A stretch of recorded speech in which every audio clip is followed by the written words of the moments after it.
ফেরাউনকে যখন মুসা আলাইহিস সালাম আর হারুন আলাইহিস সালাম দাওয়াত দিয়েছিলেন এবং মুসা আলাইহিস সালাম তাকে বুঝিয়ে বললেন যে তুমি যদি এই দাওয়াত কবুল করো, ঈমান গ্রহণ করো, তাহলে তুমি যতদিন বেঁচে আসো ততদিন তুমি রাজা থাকবে, তোমার রাজত্ব কেউ নেবে না।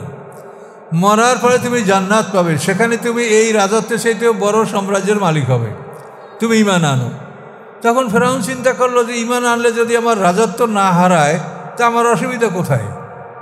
আমি ঈমান আনলে রাজত্ব আমার বহাল থাকবে, আর পরে আমি আরও পাবো, তো এটা তো ভালো, তো এই কাজ তো ভালো। তবে আমি তো আমার উজির হামানের কাছে কিছু না জিজ্ঞাসা করি না, তা হামানের কাছে একটু পরামর্শ করিনি।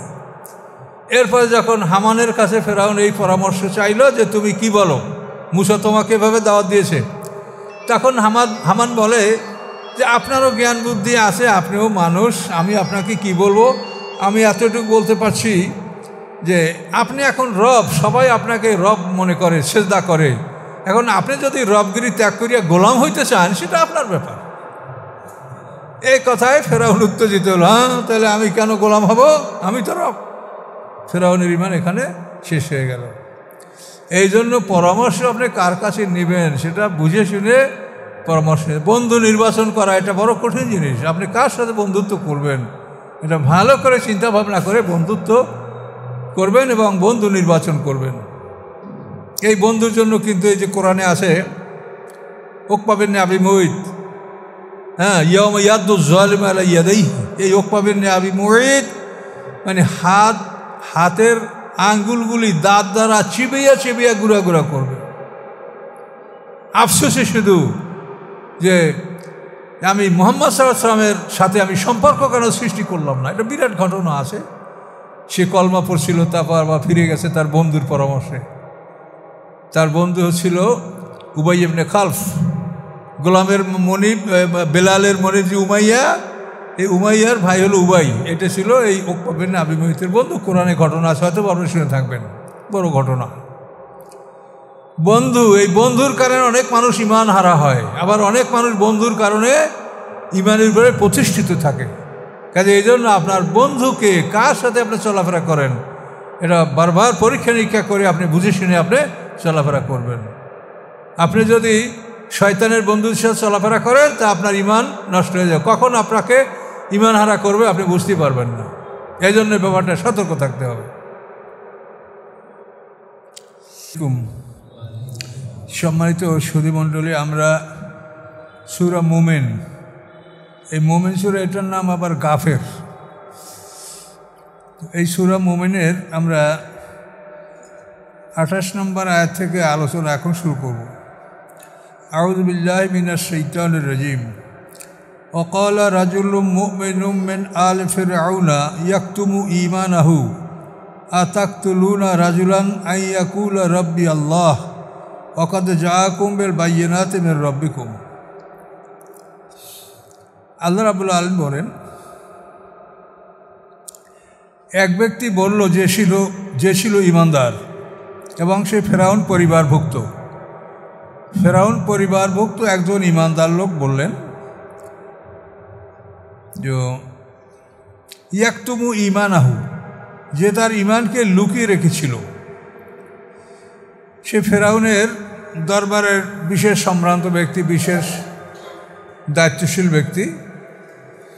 ঈমান সে লুকিয়ে রেখেছিল, প্রকাশ করেনি। এই ব্যক্তি বলল, আতাকতুলুনা রাজুলান আইয়াকুলা রব্বি আল্লাহ, তোমরা কি এমন এক ব্যক্তিকে হত্যা করবে যে বলে আমার রব আল্লাহ? আমার রব আল্লাহ, এই কথা বলার কারণে কি তোমরা সেই মানুষটাকে হত্যা করবে? যে ইতিপূর্বে আপনারা শুনেছেন যে মুসা আলাইহিস সালাম ফেরাউনের বাবুর্চি ফাতুন একে ঘুষি মেরে হত্যা করেছিল। তো এরপরে ফেরাউনের দরবারে সিদ্ধান্ত হয়েছিল যে মুসা আলাইহিস সালামকে হত্যা করা হবে। এখন ওই যারা পরামর্শ সভার সদস্য তাদের মধ্যে এই ব্যক্তিও ছিল, যে ফেরাউন পরিবারের লোক, ঈমান তার লুকানো ছিল। তো যারা মন্ত্রী পরিষদ, পরামর্শ সংঘ, তাদের মধ্যে এই লোকটাও ছিল। তো আল্লাহ বলছে তার ঈমান সে লুকিয়ে রেখেছিল। সে বলছে কি, তোমরা কি এমন একটা মানুষকে হত্যা করবে যে বলে আমার রব আল্লাহ? অকাদ জাআকুম বিল বায়িনাত, এবং সে এসেছে তোমাদের কাছে উজ্জ্বল প্রমাণসহ। সাপ মাটিতে ফেলে লাঠি হয়ে যায়, হাত বগলে ঢুকলে আলোকিত হয়ে যায়।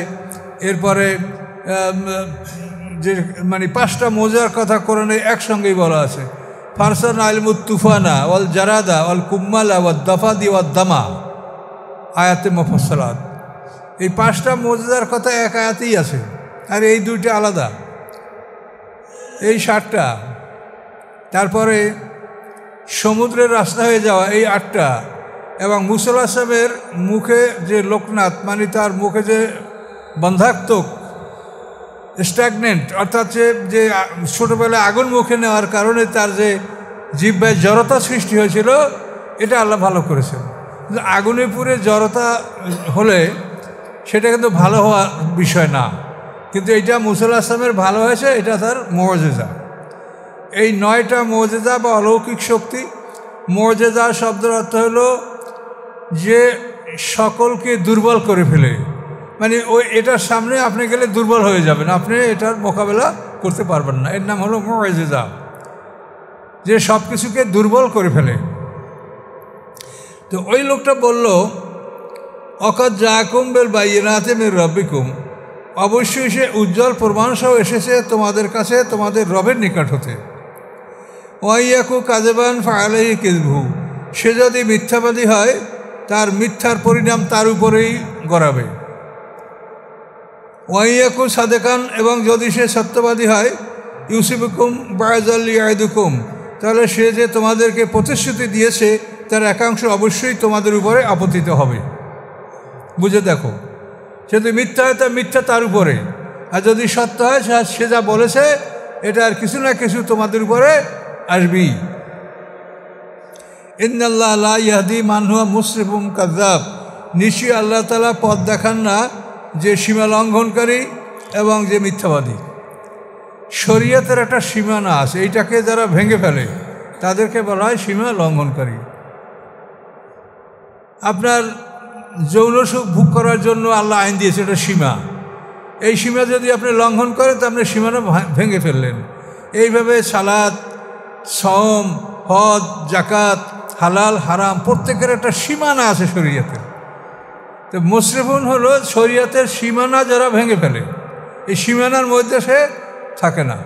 আর আল্লাহ বলছেন আমার এই শরীয়তের সীমানা তোমরা এর কাছেও যাবে না, ভাঙ্গা তো দূরের কথা।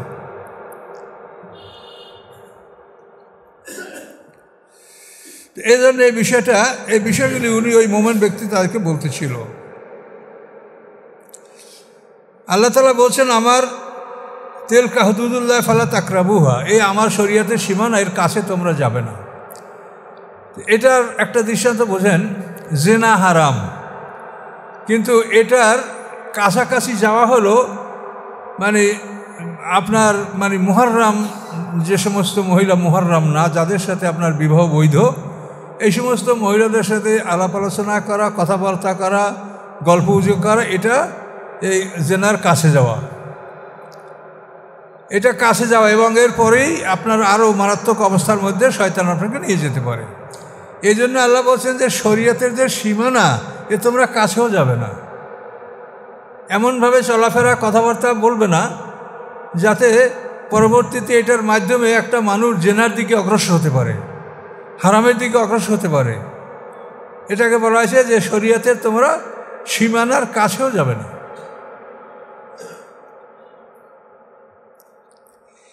ইয়া কওমে লাকুমুল মুলকুল ইয়াওমা যাহিরিনা ফিল আরদ, ওই লোকটা বলছে, হে আমার জাতি, আজকে পৃথিবীতে তোমরা বিজয়ী এবং তোমাদের জন্য রাজত্ব।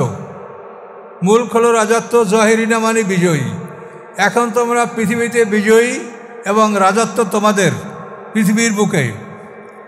কিন্তু ফামাইয়ানসুরুনা মিন বাসিল্লাহ ইন জাআনা, কে সাহায্য করবে আমাদেরকে আল্লাহর শাস্তি থেকে, যদি আল্লাহর শাস্তি আমাদের কাছে এসে যায়। দুনিয়ার রাজত্ব তোমাদের, কিন্তু আল্লাহর শাস্তি আসলে সেটাকে কে ঠেকাতে পারবে? এই সমস্ত কথা যখন ওই ব্যক্তি বললেন, ক্বালা ফিরআউন, তখন ফিরআউন বলল, মা উরিকুম ইল্লা মা আরা, আমি তোমাদেরকে ওইসব কিছুই বলছি যে আমি বুঝি। আমি যা বুঝি সেটাই আমি তোমাদেরকে বলছি। অমা আহাদিকুম ইল্লা সাবিলার রাশাদ, এবং নিশ্চয়ই আমি তোমাদেরকে সৎপথ প্রদর্শন করছি। মানে উনি সবাই বড় রব, আর গাভী পূজা করতে হবে, এইটা হলো ওনার সৎপথ প্রদর্শন। কথা বুঝতে পারছেন? অকাল আল্লাযী আমানা, বললেন সেই ব্যক্তি যে ঈমান এনেছে, ওই ব্যক্তির কথা শেষ হয় নেই।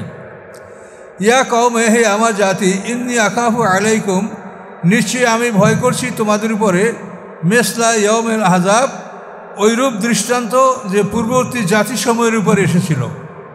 পূর্ববর্তী জাতির উপরে যে সমস্ত ধ্বংস আসছিল, আমি সেই রকম ধ্বংস তোমাদের উপর ভয় করছি। যেমন মেসলা দাবে কওমে নূহ, যেমন ছিল নিয়ম নূহ আলাইহিস সালামের সম্প্রদায়ের। নূহ আলাইহিস সালামের সম্প্রদায়কে আল্লাহ তাআলা কীভাবে পানিতে ডুবিয়ে মেরেছিলেন। ও সামুদ, সামুদ জাতিকে বিকট শব্দের মাধ্যমে আল্লাহ তাআলা কীভাবে ধ্বংস করেছিলেন। আল্লাযীনা মিন বা'দিহিম, এবং যারা এসেছিল তাদের পরে, সামুদ জাতির পরে জাদিস, তাসাম, আসাবে আইকা, কওমে তুব্বা, এরকম বহু জাতি পৃথিবীতে ধ্বংস হয়েছে। আল্লাযীনা জাউ মিন বা'দিহিম, এবং যারা এসেছিলেন এই নূহ আলাইহিস সালামের পরে এবং সামুদ জাতির পরে। আমাল্লাহু ইউরিদু যুলমান লিল ইবাদ, আল্লাহ নন যে তিনি ইচ্ছা করবেন বান্দার উপরে জুলুম করতে। তিনি তার বান্দার উপরে জুলুম করার ইচ্ছা পোষণ করেন না। তিনি ন্যায় বিচারক, কখনোই তিনি জুলুমের ইচ্ছা পোষণ করেন না।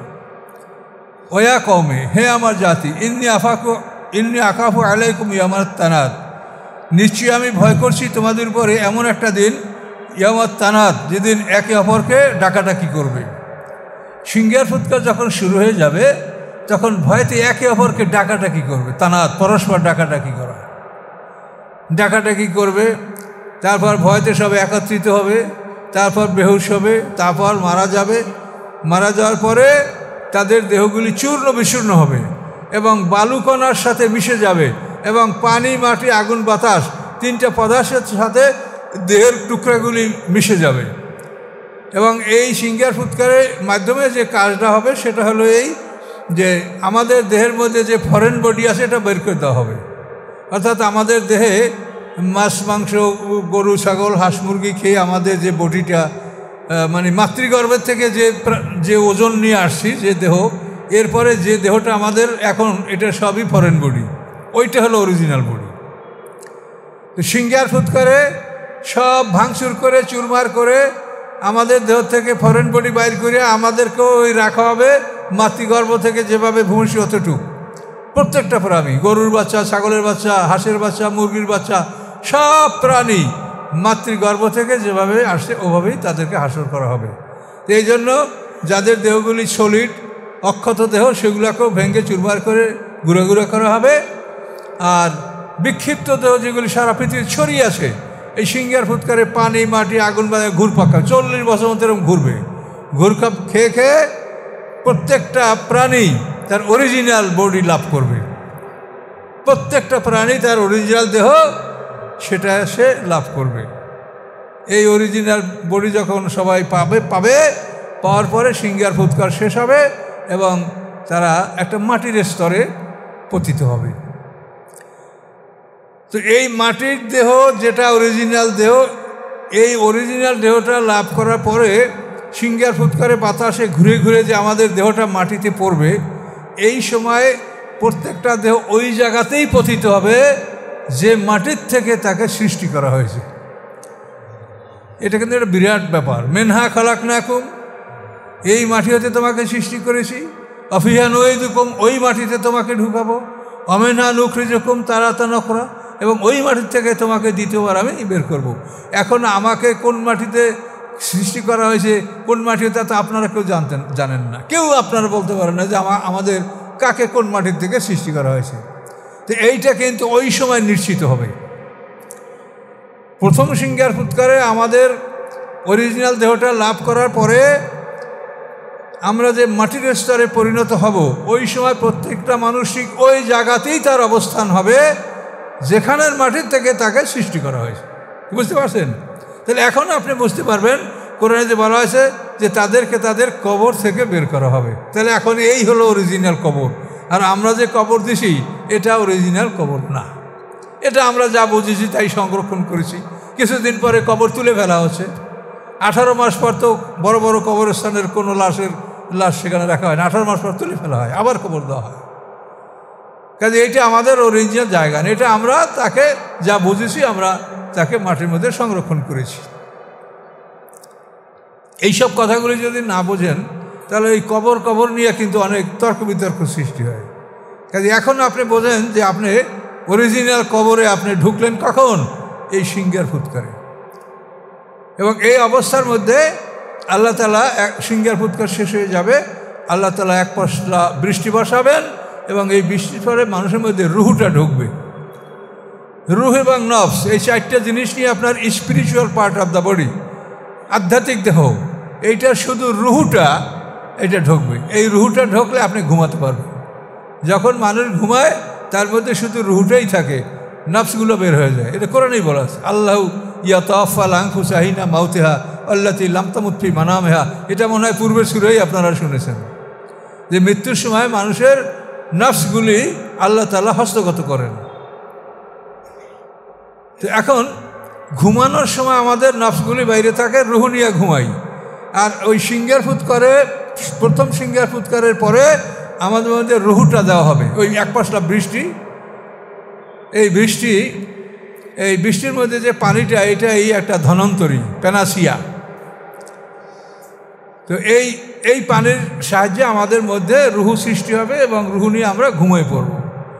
আর দ্বিতীয় সিংহের ফুৎকারে যখন আমাদেরকে তোলা হবে তখন আমরা বলবো ইয়া ওয়াইলানা মান বা'আসানা মিন মারকাদিনা, হায় আফসোস, ধ্বংস আমাদের, কে আমাদেরকে ঘুম থেকে জাগালো।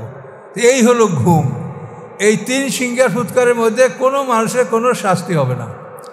ইল্লিন সিজিন থেকে তারা এবার এই পর্যায়ে যখন চলে আসবে তখন তাদের এই সময়টার মধ্যে কারো কোনো শাস্তি হবে, সবাই ঘুমাবে। ঘুমাবার পরে জাগবে, জাগার পরে হিসাবের সম্মুখীন হবে, হিসাব করার পরে প্রত্যেকটা মানুষকে যথাযথ স্থানে পৌঁছিয়ে দেওয়া হবে। এগুলো কোরআনের আয়াত এবং সহিহ হাদিস। আমি আপনাকে প্রশ্ন করব, আল্লাহ রসুলের একটা হাদিস যেটা বুখারী মুসলিম 2টা কিতাবই আছে, এটা আব্দুল্লাহ ইবনে ওমর থেকে হাদিসটা বর্ণিত। তিনি বলেন আন্না রাসূলুল্লাহ সাল্লাল্লাহু আলাইহি ওয়াসাল্লাম কল, নিশ্চয়ই আল্লাহ রসুল বলেছেন কি, ইন্না আহাদাকুম ইযা মাতা, নিশ্চয়ই তোমাদের কেহ যখন মৃত্যুবরণ করে, ওয়ারজা আলাইহি মাকাদুহু, তার ঠিকানা তাকে দেখানো হয়, বিল গাদায়াতিল আশির, সকালে এবং সন্ধ্যায়, ইনকামিনাল জান্নাতে ফামিনাল জান্নাহ, যদি সে জান্নাতি হয় তাহলে তার জান্নাতের ঠিকানাতে দেখানো হয়, ওয়ানকামিনান নারে ফামিনান নার, আর যদি তার ঠিকানা আগুন হয় তো আগুনের ঠিকানা দেখানো হয় এবং তাকে বলা হয় হাযা মাকাদুকা, এই তোমার বাড়ি, এই তোমার ঠিকানা, হাত্তা ইয়াবআসাকা আল্লাহু ইলাইহি ইয়াউমুল কিয়ামা, কিয়ামতের দিন তোমাকে এই বাড়িতে আল্লাহ তাআলা পৌঁছে দেবেন। এই হাদিসটা বুখারী মুসলিমের হাদিস এবং এটা সম্পূর্ণ কোরআনের সাথে মেলে। কোরআনে বলা হয়েছে ফেরাউন সম্প্রদায়কে সকাল বিকাল তাদেরকে আগুনের সামনে উপস্থিত করা হয়। তো ওই কোরআনের সাথে এই হাদিসের মিল। আপনারা বলেন তো এই হাদিসটা কি আপনারা আলেমদের মুখে শুনেছেন? এটা কিন্তু বলবেন না, ওনারা বলবেন ওই মুনকার নাকির, যা কোরআনের বিরুদ্ধে। আমাদের কথা হচ্ছে যে হাদিস কোরআনে যদি নাও থাকে, হাদিসে থাকে তো আমরা মানব, কিন্তু কোরআনের খেলাফ হলে মানা সম্ভব না। এটা আপনারা বারবার প্রশ্ন করেন, আলেমদের কাছে জানেন যে পৃথিবীর সমস্ত মানুষ একত্রিত হয়ে কোরআনের সাথে কেউ যোগ করতে পারবে? পৃথিবীর সমস্ত মানুষ একত্রিত হয়ে কোরআন থেকে কিছু বিয়োগ করতে পারবে? এটা যদি নাই হয় তা আল্লাহ তাআলা যে বারবার কোরআনে বলেছেন, একাধিক জায়গায় বলেছেন যে তোমাদের মরণ 2টা, জীবন 2টা, সেইখানে আপনি কবরে আরেকটা জীবন আপনি মানবেন, তাহলে জীবন 3টে হবে এবং তারপর মরণ প্রয়োজন, তাহলে জীবন মরণ 3টে আপনি বানাচ্ছেন। তা আপনার কি ভয় নাই যে আপনি আল্লাহর কোরআনের সাথে কি করছেন? আপনি হাদিস মানেন কিন্তু কোরআন তো মানছেন না আপনি। তাহলে এটার কারণ হলো যে কোরআনের ব্যাপারে প্রশিক্ষণ নাই, কোরআনের জ্ঞান নাই, কোরআন নিয়ে আপনারা গবেষণা চিন্তা করেন না, শুরু করেন 2 নম্বর থেকে। 1 নম্বর হলো কোরআন, 2 নম্বর হাদিস, 3 নম্বর ইজমা, 4 নম্বর কিয়াস। শরীয়তে 4টে দলিল, কোরআন, সুন্নাহ, ইজমা, কিয়াস। কিন্তু আপনারা 1 নম্বর না ধরে 2 নম্বর থেকে শুরু করেন, তা কী করে আপনি বুঝবেন? তো এই ভুলগুলা হচ্ছে, বহুদিন থেকে হচ্ছে, আমরাও এগুলো বুঝি নাই। আমরাও আপনাদের মতো ওই রকম মাদ্রাসায় পড়েই আমরা এগুলো শিখেছি। কিন্তু আপনি যদি কোরআন গবেষণা করেন তাহলে আপনার কাছে বিষয়গুলো স্পষ্ট হবে।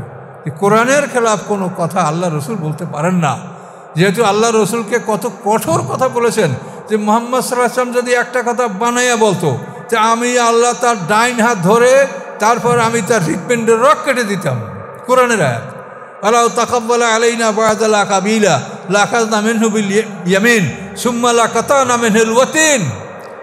আল্লাহ বলেন মুহাম্মদ সাল্লাল্লাহু আলাইহি ওয়াসাল্লাম যদি কোনো কথা বানাইয়া বলতেন আমার উপরে, আমি আল্লাহ বলি নাই অথবা বলবে আল্লাহ বলছে, তাহলে আমি তার ডান হাত ধরা মানে তার শক্তিকে রহিত করে, আর তার শক্তিকে রহিত করে আমি তার হৃৎপিণ্ডের আর্টারি ভিন, আমি তার হৃৎপিণ্ডের রগগুলি আমি কেটে দিতাম। ফামা মিনকুম মিন আহাদিন আনহু হাজিদিন, তখন তোমাদের মধ্যে কেউ তাকে রক্ষাকারী নাই যে তাকে রক্ষা করতে পারতে। এত বড় কঠিন কথা আল্লাহ কোরআনে বলছেন, তাহলে মুহাম্মদ সাল্লাল্লাহু আলাইহি ওয়াসাল্লাম কথা বানায় বলবে, কোরআনে খেলাফ কথা বলবে? কি করে বিশ্বাস করেন আপনারা এগুলা?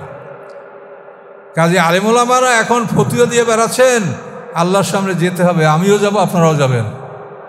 কাজে আমি আপনাদেরকে অনুরোধ করছি যে এই দুনিয়ায় মানুষ যতক্ষণ বেঁচে থাকে তওবা করার সময় আছে, ফিরে আসার সময় আছে। কাজেই আমাদের আল্লাহর পথে ফিরে আসা উচিত, কোরআনের দিকে ফিরে আসা উচিত, এটি আমার আহ্বান, আর কিছু না। ইয়াউমা তুয়াল্লুনা মুদবিরিনা,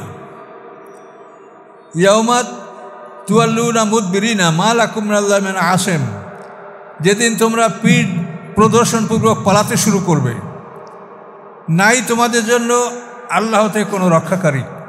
তোমরা পালাতে চেষ্টা করবে, ফেরেশতারা পিটিয়ে পিটিয়ে মাঠের মাঝখানে নিয়ে আসবে। তার কারণ হাসরের ময়দানে, বিচারের মাঠে প্রত্যেকটা মানুষকে ঘিরে রাখবে 7 জন ফেরেশতা। কি আশ্চর্য! প্রত্যেকটা মানুষকে 7 জন ফেরেশতায় তাকে ঘিরে রাখবে। তার কারণ আল্লাহ যখন বিচারের মাঠে আসবেন, কোরআনে স্পষ্ট বলা আছে ইয়াউমা তাশাক্কাকুস সামাউ বিল গামামি ওয়া নুজিলাল মালাইকাতু তানজিলা, যে সেদিন আকাশ ফেটে মেঘ বের হয়ে আসবে এবং ফেরেশতারা, অগণিত ফেরেশতারা অবতরণ করবে। তো প্রথমবার আকাশ ফেটে মেঘ বেরিয়ে আসবে, তাতে যে ফেরেশতারা জমিনে নামবে, মানুষেরা জিজ্ঞাসা করবে আপনারা কত? যে হাসরের ময়দানে যত মানুষ আমরা তত। আপনাদের সে আল্লাহ আসে না? আল্লাহ আসেন না। এরপরে দ্বিতীয়বার আকাশ ফাটবে, ফেটে এবার ফেরেশতা আসবে আরও বেশি। তো আশাবাদী মানুষেরা আল্লাহর শাফাআতের জন্য যারা আদম আলাইহিস সালামে গেছে, মুসা আলাইহিস সালামে গেছে, ওই সব মানুষদের কিন্তু এই কথা যে আপনাদের সাথে আপনার এবার কত আসেন? প্রথমবারের দ্বিগুণ। আপনাদের সাথে আল্লাহ আসে না? আসে নাই। তৃতীয়বার আকাশ ফাটবে, মেঘ বের হবে, আবার ওই লোকেরা জিজ্ঞাসা আপনারা কত আসেন? যে আমরা দ্বিতীয়বারের দ্বিগুণ। আপনাদের সাথে আল্লাহ আসে? বলবেন হ্যাঁ আমাদের সাথে আল্লাহ এসেছেন। তাহলে প্রথমবারে আসলো 1 গুণ, দ্বিতীয়বারে আসলে দ্বিগুণ, তৃতীয়বারে আসলে 4 গুণ, 4 আর 2 6 আর 1 7। একেবারে পরিষ্কার কথা। তাহলে প্রত্যেকটা মানুষকে 7 জন ফেরেশতায় তাকে পরিবেষ্টিত করে রাখবে হাসরের ময়দানে। ইয়াকুলুল ইনসানু ইয়াওমাইযিন আইনাল মাফার, সেদিন মানুষরা বলবে কোথায় পালানোর জায়গা, কোথায় পালাবো? নাই কোনো ঝোপ জঙ্গল, নাই কোনো পাহাড়ের গুহা, নাই কোনো অসমতল কিছু, আর শুধু ফেরেশতা আর ফেরেশতা। কোথায় পালাবো? আইনাল মাফার, পালাবার জায়গা কোথায়? আরে দেখেন, চিন্তা করে দেখেন, দুনিয়ায় মানুষকে জেল থেকে, হাজত থেকে, এগুলো শাস্তি থেকে এড়ানোর জন্য কত দূর দূরান্তে পালিয়ে থাকে, কিন্তু সেখানে কি কোনো পালানোর জায়গা আছে? একজন মানুষকে 7 জন ফেরেশতায় বেষ্টিত করে রাখবে। অত্যন্ত ভয়ঙ্কর ব্যাপার। তো আল্লাহ তাআলা বলেন অমায়ুদুল্লাহ ফামালাহু মিন হাদ, যাকে আল্লাহ বিপদগামী করেন তার জন্য কোনো পথ প্রদর্শনকারী নাই। তো আল্লাহ বিপদগামী কাউকে এমনি করেন না। আল্লাহ যখন কারো উপরে চরম অসন্তুষ্ট হন এবং কার জুলুম অত্যাচারের কারণে তার উপরে জাহান্নাম নিশ্চিত হয়ে যায়, তখন আল্লাহ তাআলা তাকে বিপদগামী করেন। জন্মগতভাবে আল্লাহ কাউকে ঠকান নেই, সবার মধ্যে ফুজুর এবং তাকওয়া দুটা দিয়েই আল্লাহ সৃষ্টি করেছেন। ফাআলহামাহা ফুজুরাহা ওয়া তাকওয়াহা, যে মানুষের দেহের মধ্যে আল্লাহ তাআলা ফুজুর এবং তাকওয়া অর্থাৎ মন্দ কাজ করার শক্তি, ভালো কাজ করার শক্তি, এই দুটা শক্তি আল্লাহ সমানভাবে প্রত্যেকটা মানুষকে দিয়ে সৃষ্টি করেছেন। এটাকে বলা হচ্ছে ফেতরাত, প্রকৃতি, নেচার, সাধারণ আইন, সাধারণ আইন, যে প্রত্যেকটা মানুষকেই এই দুটো জিনিস দিয়ে সৃষ্টি করা হয়েছে, ফুজুর এবং তাকওয়া। কিন্তু অসন্তুষ্ট যখন আল্লাহ হবেন না, আল্লাহ কী করবেন বলেন? আবু জাহেল আর ওলীদ ইবনে মুগীরা দুজনে কাবাগর তফ করে। এখন আবু জাহেল বলে, ওরা এক দলের মানুষ তো, আবদেদার বংশের লোক, ওলীদ ইবনে মুগীরা, আবু জাহেল। আবু জাহেল বলে, এই শোন, মুহাম্মদ সাল্লাল্লাহু আলাইহি ওয়াসাল্লাম সত্য। তখন ওলীদ বলে, মাহ, মানে ছেড়ে দে সব কথা, বাদ দে। আরবি তাফসীর থেকে বলছি আমাদের। ওলীদ বলে, মাহ, বাদ দে সব কথা, ছেড়ে দে। আবু জাহেল রাগ করে, ছাড়বো কেন? তখন আবু জাহেল রাগ করে বলে, আল্লাহে ইন্নী লা আলামু আন্নাহু লা সাদিক। তখন আবু জাহেল রাগ করে বলে, আল্লাহর কসম, নিশ্চয়ই নিশ্চয়ই নিশ্চয়ই নিশ্চয়ই মুহাম্মদ সাল্লাল্লাহু আলাইহি ওয়াসাল্লাম সত্যবাদী। তো এইভাবে যে মুহাম্মদ সাল্লাল্লাহু আলাইহি ওয়াসাল্লাম সত্যবাদী মনে করে, সে মুহাম্মদ সাল্লাল্লাহু আলাইহি ওয়াসাল্লামকে মানবে না, যেহেতু তার বংশে নবী নাই। এরা হলো আবদেদার বংশ, আর এর হলো আব্দুল মান্নাফ। তা আব্দুল মান্নাফের গ্রুপে যদি নবী থাকে, তা আবদেদার বংশ একজন নবী লাগবে, তা নাহলে মোকাবেলা কেমনে করব? কাজে আমাদের বংশ নবী নাই, কাজেই আমরা আব্দুল মান্নাফ গ্রুপের নবী আমরা মানব না। কি কথা বলতে পারছেন? তো এখন আল্লাহকে হেদায়েত কীভাবে দিবে বলেন? এই জন্য কোরআন পাক আল্লাহ বলেছেন, ইয়ারিফুনা নিয়ামাতাল্লাহি সুম্মা ইউনকিরুনাহা। তারা আল্লাহর নেয়ামতগুলিকে চিনল, কিন্তু চেনার পরে নেয়ামতকে অস্বীকার করল। ওয়ালাকাদ জাআকুম ইউসুফু মিন ক্বাবলু বিল বায়্যিনাত। নিশ্চয়ই এসেছিল তোমাদের কাছে ইউসুফ আলাইহিস সালাম ইতিপূর্বে, বিল বায়্যিনাত, উজ্জ্বল প্রমাণ সহ। ফামা জিলতুম ফি শাক্কিন, তোমরা সর্বদাই সন্দেহের মধ্যে পতিত ছিলে, মিম্মা জাআকুম বিহি, ওই ব্যাপারে উহার প্রতি যা তিনি তোমাদের কাছে নিয়ে এসেছিলেন, তোমরা সন্দেহই করতেছিলে।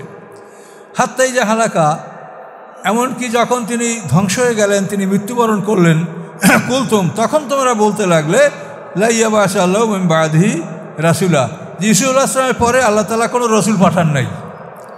তাহলে ঈসা আলাইহিস সালামের পরে যদি কোনো রসুল না পাঠান আল্লাহ, তাহলে মুহাম্মদ সাল্লাল্লাহু আলাইহি ওয়াসাল্লাম রাসূল না। বুঝতে পারছেন? তাহলে ঈসা আলাইহিস সালাম হলেন এদের সবাই সিনিয়র, অর্থাৎ রাসূলদের, সকল রাসূলদের উপরের লোক। মূসা আলাইহিস সালাম হলেন প্রথম রাসূল। মূসা ইবনে ইমরান ইবনে ইয়াসার ইবনে কায়েস ইবনে লাবি, এই লাবি হলো ঈসা আলাইহিস সালামের ভাই। তাহলে ইউসুফ আলাইহিস সালাম হলেন মূসা আলাইহিস সালামের 5 পুরুষ উপরের রাসূল। তাহলে ওরা বলে ইউসুফ আলাইহিস সালামের পরে আল্লাহ কাউকে নবী রসুল বানান নাই। তাহলে এখন দেখেন যে মূসা আলাইহিস সালাম রাসূল, সে ইউসুফ আলাইহিস সালামের 5 পুরুষ পরের। ইহুদ লাবিরা 2 ভাই, আর ইউসুফ আলাইহিস সালাম বিনিয়ামিন, এরা ইহুদ লাবিরা 10 ভাই, আর ইউসুফ আলাইহিস সালাম বিনিয়ামিন এরা 2 ভাই। এই 12 ভাই যাদের বংশকে কোরআন পাকে বলা হয় বনি ইসরাইল। ইয়াকুব আলাইহিস সালামের 12 সন্তান। ইয়াকুব আলাইহিস সালামের পিতার নাম হলো ইসহাক আলাইহিস সালাম, ইসহাক আলাইহিস সালামের পিতার নাম হলো ইব্রাহিম আলাইহিস সালাম।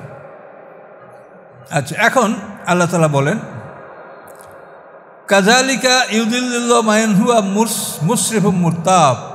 এভাবেই আল্লাহ তাআলা বিপদগামী করেন তাদেরকে যারা সীমা লঙ্ঘনকারী এবং যারা সন্দেহ পোষণকারী, এদেরকে আল্লাহ তাআলা এভাবেই বিপদগামী করেন। আল্লাযীনা ইউজাদিলুনা ফি আয়াতিল্লাহি বিগাইরি সুলতানিন আতাহুম, যারা তর্ক করে আল্লাহর আয়াত সম্পর্কে। আল্লাযীনা ইউজাদিলুনা, যারা তর্ক করে ফি আয়াতিল্লাহি, আল্লাহর আয়াত সম্পর্কে, বেগাইরে সুলতানিন, কোনো প্রমাণ ছাড়া। মানে যে আয়াতের বিরুদ্ধে বলতে হলে তো প্রমাণ নিয়ে বলতে হবে, যে এটা কোরআনে আছে, এইটা বাইবেলে আছে, এটা গোসপেলে আছে, না, কোনো প্রমাণ ছাড়াই মুখে মুখে তারা তর্ক করে। বেগাইরে সুলতানিন আতাহুম, তাদেরকে কোনো প্রমাণ দেওয়া হয়েছে, এরকম কোনো প্রমাণ ছাড়াই তারা আল্লাহর আয়াতের মোকাবেলা, তারা তর্ক বিতর্কে লিপ্ত হয়। আল্লাহ বলেন, কাবুরা মাকতান ইনদাল্লাহ, আল্লাহর কাছে এটা বড়ই অসন্তুষ্টির ব্যাপার। ওয়াইন্দাল্লাযিনা আমানু, এবং মোমেনদের কাছেও এটা বড় অসন্তুষ্টির ব্যাপার। এই কাজে আল্লাহ অসন্তুষ্ট হন, মোমেনরা অসন্তুষ্ট হন। কাযালিকা ইয়াতবাউল্লাহু আলা কুল্লি কালবিন মুতাকাব্বিরিন জব্বার, এভাবেই আল্লাহ তাআলা মোহর এঁটে দেন অন্তরের উপরে সমস্ত অহংকারী এবং সমস্ত স্বেচ্ছাচারী। মোতাকাব্বির জব্বার প্রায় একই ধরনের। মোতাকাব্বির অহংকারী, জব্বার হয়ে যে মহাক্ষমতার মালিক। এভাবেই যারা নিজেদেরকে মহাক্ষমতার মালিক মনে করে এবং অহংকার করে, তাদের অন্তরের উপরে আল্লাহ তাআলা মোহর মেরে দেন, ফলে তার মধ্যে আর ঈমান ঢোকার কোনো সুযোগ থাকে না। অকালা ফেরাউনও, এরপরে ফেরাউন বলল, ইয়া হামানো, হে হামান। এই ফেরাউনের উজিরের নাম হচ্ছে হামান। উবনুলি সারহা, তুমি আমার জন্য একটা অট্টালিকা, একটা টাওয়ার নির্মাণ করো। লালি আবলুগাল আসবাব, সম্ভবত আমি পথের অনুসন্ধান করব। পথের অনুসন্ধান করে আল্লাহর খোঁজ খবর নিব যে আল্লাহ কোথায় আছে, তুমি আমার জন্য একটা টাওয়ার বানাও। বুঝতে পারছেন? এই হামান হলো মানে চরম বদমাইশ উজির ছিল ফেরাউনের। ফেরাউনকে যখন মুসা আলাইহিস সালাম আর হারুন আলাইহিস সালাম দাওয়াত দিয়েছিলেন এবং মুসা আলাইহিস সালাম তাকে বুঝিয়ে বললেন যে তুমি যদি এই দাওয়াত কবুল করো, ঈমান গ্রহণ করো, তাহলে তুমি যতদিন বেঁচে আসো ততদিন তুমি রাজা থাকবে, তোমার রাজত্ব কেউ নেবে না। মরার পরে তুমি জান্নাত পাবে, সেখানে তুমি এই রাজত্বের চাইতেও বড় সাম্রাজ্যের মালিক হবে, তুমি ঈমান আনো। তখন ফেরাউন চিন্তা করলো যে ঈমান আনলে যদি আমার রাজত্ব না হারায় তা আমার অসুবিধা কোথায়? আমি ঈমান আনলে রাজত্ব আমার বহাল থাকবে, আর পরে আমি আরও পাবো, তো এটা তো ভালো। তো এই কাজ তো ভালো, তবে আমি তো আমার উজির হামানের কাছে কিছু না জিজ্ঞাসা করি না, তা হামানের কাছে একটু পরামর্শ করিনি।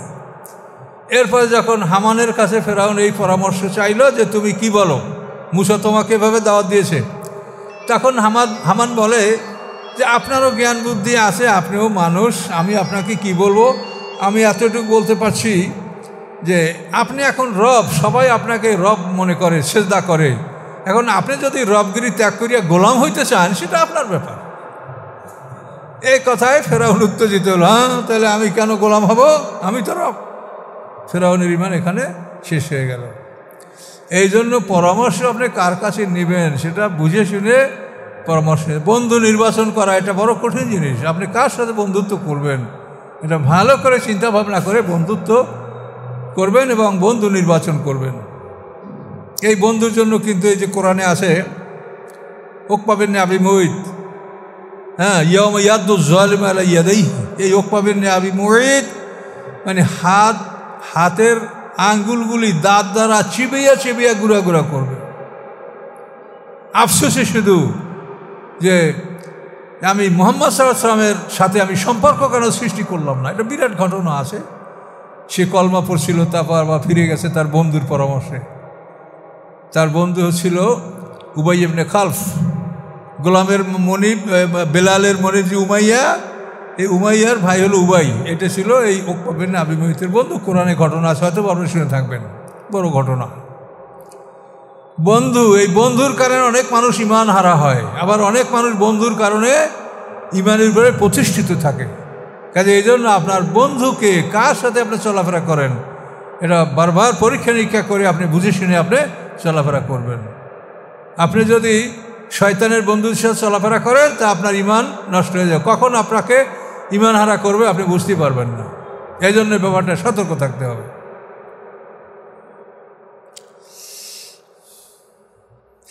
এখন ফেরাউন বলল, এ হামান, তুমি আমার জন্য একটা টাওয়ার, একটা অট্টালিকা নির্মাণ করো।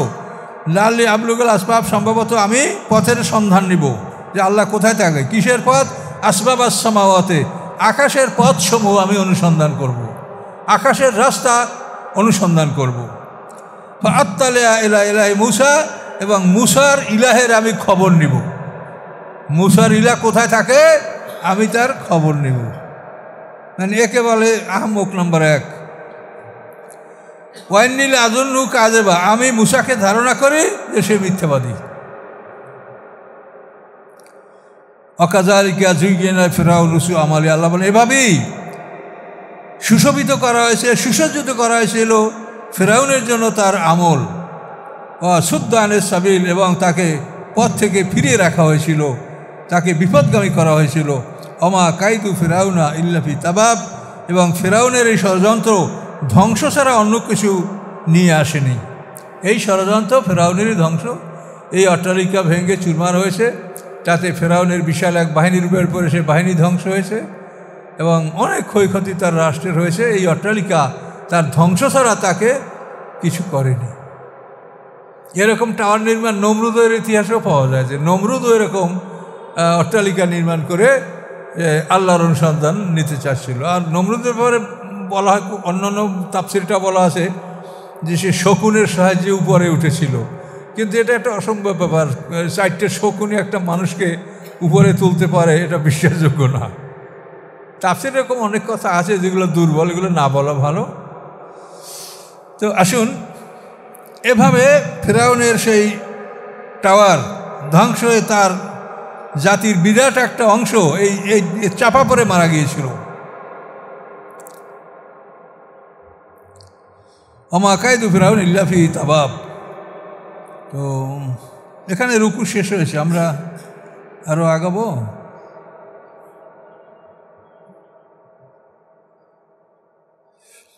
অকাল আল্লাযী আমানা, এখন ওই ব্যক্তি, ইমানদার ব্যক্তির কথা আবার আল্লাহ এখানে নিয়েছেন। অকাল আল্লাযী আমানা, বললেন সেই ব্যক্তি যিনি ঈমান এনেছিলেন, ইয়া কওমে, হে আমার জাতি, ইত্তাবিউনি, তোমরা আমার আনুগত্য করো। ওই ব্যক্তি বলে যে তোমরা আমার আনুগত্য করো। আহাদিকুম সাবিলার রাশাদ, আমি তোমাদেরকে দেখাবো সত্য পথ, উজ্জ্বল পথ, আলোকিত পথ আমি তোমাদেরকে দেখাবো। ইয়া কওমে, হে আমার জাতি, ইন্নামা হাজিল হায়াতুদ দুনিয়া মাতা, নিশ্চয়ই এই দুনিয়ার জীবন সামান্য সময়ের ভোগ বিলাস, সামান্য সময়ের উপভোগ, মাতা। ওয়াইনাল আখিরাতা হিয়া দারুল কারার, এবং নিশ্চয়ই পরকাল হচ্ছে চিরস্থায়ী বাসস্থান। সেখানে তোমার একটা দিন 1000 বছরের সমান হবে, আর দুনিয়ায় তুমি 100 বছর বাঁচলে 3 ঘন্টা তুমি সময় পাচ্ছ। বুঝতে পারছেন? দুনিয়া যদি আপনি 1000 বছর বাঁচেন, তো পরকালে 24 ঘন্টা, 500 বছর বাঁচলে 12 ঘন্টা, 250 বছর বাঁচলে 6 ঘন্টা, 100 বছরে 3 ঘন্টা, 62 বছরে 1.5 ঘন্টা। এই তো এই জন্য আল্লাহ বলছি যে দুনিয়াটা কি তোমার, তুমি বুঝে দেখো। পরকালের একটা দিন 1000 বছর সমান, এই জন্য পরকালের বাসস্থান হচ্ছে প্রকৃত বাসস্থান। মান আমেলা সাইয়াতান ফালা ইউজা ইল্লা মিসলাহা, যারা করে খারাপ কর্ম, অপকর্ম, খারাপ কাজ, শাস্তি দেওয়া হবে না তাদেরকে ইল্লা মিসলাহা, তার সমপরিমাণ ছাড়া। যে পরিমাণ অপরাধ করেছে তার সমপরিমাণ ছাড়া তাকে শাস্তি দেওয়া হবে না। অমান আমেলা সালেহান, এবং যে করেছে ভালো কাজ, মেন জাকারে না উনসা, সে হতে পারে পুরুষ অথবা নারী, যেই হোক, ওহুয়া মোমেনুন, সে যদি মোমেন হয়, ফাউলাই কি আদখুলুনা জান্নাতা, তাহলে তারা অবশ্যই জান্নাতে প্রবেশ করবে। ইউরজাকুনা ফিহা বেগাইরে হিসাব, তাদেরকে সেখানে রিজেক দেওয়া হবে, জীবিকা দান করা হবে বিনা হিসাবে। এখন এখানে দেখেন একটা শর্ত লাগানো হয়েছে, সেটা হলো ভালো কাজ করবে, নারী হোক পুরুষ হোক, কিন্তু সে মোমেন হতে হবে। ওহুয়া মোমেনুন, মোমেন না হয়ে অনেক সেবামূলক কাজ করে। এই পৃথিবীতে রেড ক্রস সোসাইটি, হেনরি ডুলান্ড এই যে রেড ক্রস সোসাইটি প্রতিষ্ঠা করছে, এরা কিন্তু পৃথিবীতে যুদ্ধে আহত ব্যক্তিদেরকে সারা পৃথিবীর সেবা দিচ্ছে, এটা বিরাট সেবামূলক কাজ তারা করছে। কিন্তু আল্লাহ বলছেন ভালো কাজ করলে নারী হোক পুরুষ হোক সে তার বিনিময় পাবে, কিন্তু ওহুয়া মোমেনুন, তাকে ইমানদার হতে হবে। ইমানদার না হয়ে আপনি যত ভালো কাজ করেন, সারা পৃথিবীর মানুষের উপকার করলেও আপনি এটা সব পরকালে পাবেন না। এটা আল্লাহর আইন, আল্লাহর আইনের উপরে আপনার কোনো প্রশ্ন নাই, কেউ প্রশ্ন করতে পারেন আল্লাহকে।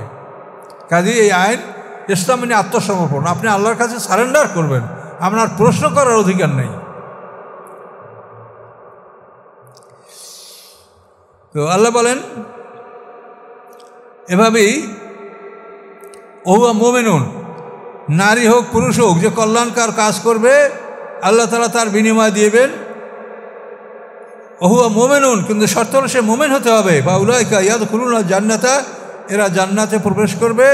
ইউরজাকুনা ফিহা বেগাইরে হিসাব, সেখানে তাকে বিনা হিসাবে জীবিকা দান করা হবে। পাওনার সম পরিমাণ না, সেখানে অনেক বেশি দেওয়া হবে।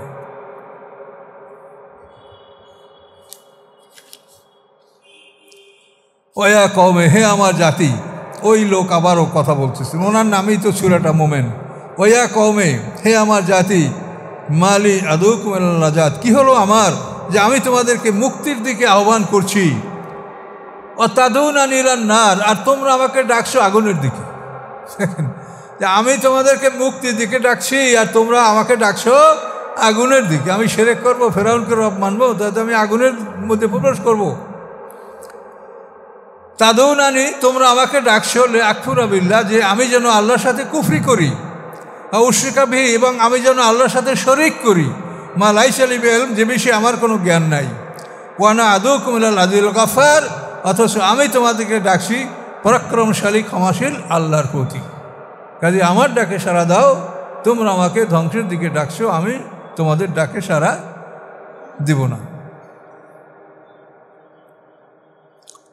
লাজারামা, নিশ্চয়ই, আন্নামা তাদুরানি রাইহে, নিশ্চয়ই তোমরা যেদিকে আমাকে ডাকছো, লাইসালাউ দাওয়াতুন ফিদ দুনিয়া ওয়ালা ফিল আখিরা, দুনিয়া আখিরাতে তার কোনো আহ্বান নাই, তার আহ্বানে দুনিয়া আখিরাতে কেউ সাড়া দিবে না। ওয়ান্না মারাদ্দানা ইলাল্লাহ, এবং নিশ্চয়ই আমাদের প্রত্যাবর্তন আল্লাহর নিকট। ওয়ান্নাল মুসরিফিনা হুম আসহাবুন নার, এবং নিশ্চয়ই সীমা লঙ্ঘনকারীরা, শরীয়তের সীমা ভঙ্গ যারা করবে তাদের ঠিকানা হলো আসহাবুন নার, তারা জাহান্নামের অধিবাসী হবে। ফাসাতাযকুরুনা মা আকুলু লাকুম, অচিরেই তোমরা স্মরণ করবে আমি যা তোমাদেরকে বললাম। তোমার যখন মৃত্যু আসবে তখন আমার কথা তোমরা মনে করবে, অচিরেই তোমরা স্মরণ করবে আমি যা তোমাদেরকে বললাম। ওয়াউফাবিদু আমরি আল্লাহ, এবং আমি নির্ভর করছি আমার সমস্ত কাজ আল্লাহর নিকটে। ইন্নাল্লাহ বাসীরুম বিল ইবাদ, নিশ্চয়ই আল্লাহ তাআলা তার বান্দার সম্পর্কে সম্পূর্ণ দর্শক। এই দোয়াটা এতই সুন্দর যে এর সমকক্ষ দোয়া আর কিছু হতে পারে না। এই লোকটা কি বললেন? ওয়াউফাবিদু আমরি আল্লাহ, আমার কাজকর্ম সব আল্লাহর উপরে ন্যস্ত করলাম। তা আমরা যদি আমাদের জীবনের সমস্ত কর্ম আল্লাহর উপরে ন্যস্ত করি, তা আমাদের আর কোনো টেনশন করার প্রয়োজন আছে? আমার রব আমার সাথে আছেন, তিনি আমাকে দেখছেন, আমি তার গোলাম, আমার কাজকর্ম আমি তার উপরে ন্যস্ত করেছি। কাজেই তিনি আমার জন্য যেটা করবেন ওইটি আমার জন্য করলেন। কাজেই আপনি টেনশন মুক্ত, আপনার আর কোনো দ্বিতীয় চিন্তা থাকবে না। কাজে এই দোয়াটা খুবই সুন্দর দোয়া, এই দোয়াটা আপনারা বারবার আপনারা পড়বেন। ওয়াউফাবিদু আমরি আল্লাহ ইন্নাল্লাহ বাসীরুম বিল ইবাদ, যদি মুখস্থ না থাকে তা মুখস্থটা করে নেবেন। এটা এ পর্যন্ত থাকলো। এই দোয়াটা মুখস্থ করবেন, এই দোয়াটা করবেন এবং বুঝে নেন দোয়াটা অর্থ কি, যে আমি আমার সমস্ত কর্মকাণ্ড আল্লাহর উপরে ন্যস্ত করলাম, তিনি যা করবেন তাই আমি খুশি, আমি জয়যুক্ত হব, পরাজিত হব, যা হবে তাই আমি মেনে নেব, যেহেতু আমার ফয়সালা এটা আল্লাহর পক্ষ থেকে এসেছে। তাহলে আপনি নিশ্চয়ই কোনো রকম টেনশন করবেন না, মুখ খারাপ করবেন না, দুশ্চিন্তা করবেন না, খারাপ বলবেন না। এ পর্যন্ত আমাদের থাকলো। আচ্ছা, এটা হলো 44 নম্বর পর্যন্ত আমরা সমাপ্ত করেছি ইনশাআল্লাহ। আস্তাগফিরুল্লাহাল্লাযী লা ইলাহা ইল্লা হুয়াল হাইয়ুল কাইয়্যুম ওয়া আতুবু ইলাইহি, লা হাওলা ওয়া লা কুওয়াতা ইল্লা বিল্লাহিল আলিয়্যিল আযীম। আল্লাহুম্মা সাল্লি আলা মুহাম্মাদ ওয়া আলা আলি মুহাম্মাদিন কামা সাল্লাইতা আলা ইব্রাহিম ওয়া আলা আলি ইব্রাহিম ইন্নাকা হামিদুম মাজিদ। আল্লাহুম্মা বারিক আলা মুহাম্মাদ ওয়া আলা আলি মুহাম্মাদিন কামা বারাকতা আলা ইব্রাহিম ওয়া আলা আলি ইব্রাহিম ইন্নাকা হামিদুম মাজিদ। আল্লাহুম্মা আমিন। ربنا عليك توكلنا وإليك نبنا وإليك المصير. ربنا لا تجعلنا فتنة للذين كفروا واغفر لنا ربنا إنك أنت العزيز الحكيم. وأفوض أمري إلى الله إن الله بصير بالعباد. سبحان ربك رب العزة عما يصفون، سلام على المرسلين، الحمد لله رب العالمين. السلام عليكم.